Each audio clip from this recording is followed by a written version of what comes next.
नमस्कार मित्र, मी आता पेरू प्लॉट एक मध्ये आहे. ह्याची छाटणी झालेली आहे. सगळं साफसफाई झालेली आहे, रोटा झालेला आहे. आता फक्त खतं भरणं बाकी आहे.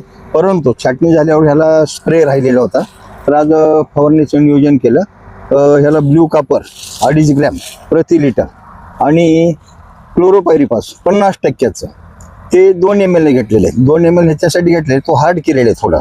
त्या 50%चं प्रमाण आहे. इतर पिकासाठी 1 मिली. फक्त पहिली छाटणी झालेली आहे आणि ह्याचं फ्युमिगेशन होऊन कीड बाहेर येऊन ती मेली पाहिजे, म्हणून त्याला 2 ml प्रमाण घेऊन फवारणी चालू केलेली आहे.